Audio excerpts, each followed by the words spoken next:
Existem algumas curiosidades a respeito da cremação. Primeiro que ela é milenar. As pessoas pensam que é uma coisa moderna. Não é. A cremação existe desde que o mundo é mundo. Então é interessante se considerar que os vikings já cremavam os seus guerreiros, né? E nas guerras não tinha como enterrar tanto guerreiro morto na época medieval.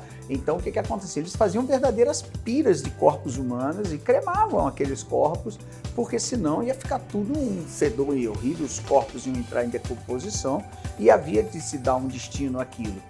Mas uma das características mais interessantes que eu poderia elencar para vocês aqui, assim, de curiosidade, é de que existe uma coisa que você pode fazer depois com as cinzas do animalzinho que foi cremado. Então vamos lá. O animal é cremado e passa por um processo de pirólise, que é o fogo, e ele é consumido pelo fogo. O que resta da cremação são os ossos, tanto na cremação humana quanto na cremação animal.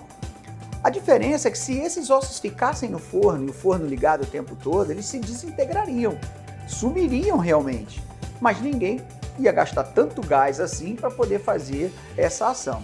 Então, quando a gente fala assim, são as cinzas, nem sempre as cinzas são da cor cinza.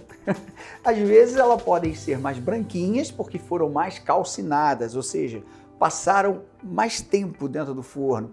E às vezes elas vêm um pouquinho mais escura, ou seja, passaram um pouco menos tempo no forno, o que não significa dizer que o processo não foi completo. Uma coisa que se pode fazer com eles é aspergir. Você vê na cena de filmes, por exemplo, o pessoal jogando as cinzas de um ente querido no rio ou no mar, e isso é possível por quê? Porque é um material que foi inoculado, passou por uma temperatura maior do que 800 graus, é um material inerte, ou seja, não há nada ali, bactéria, vírus, doença, nada que possa contaminar o ambiente ou quem manipula. E outra coisa bacana, ela é inodora, não tem cheiro. Então você pode guardar na sua casa, o vaso pode ser tampado ou pode ser aberto, não se aconselha vaso aberto porque uma criança, alguém descuidadosamente pode derrubar, cair e espalhar. Mas as cinzas você pode jogar no jardim, até porque elas servem como adubo.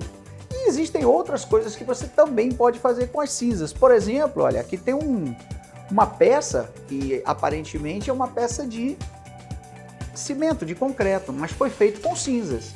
Houve na massa uma substituição da areia pelas cinzas dos animais que nós cremávamos coletivamente aqui e fazíamos essa peça para poder decorar alguns ambientes.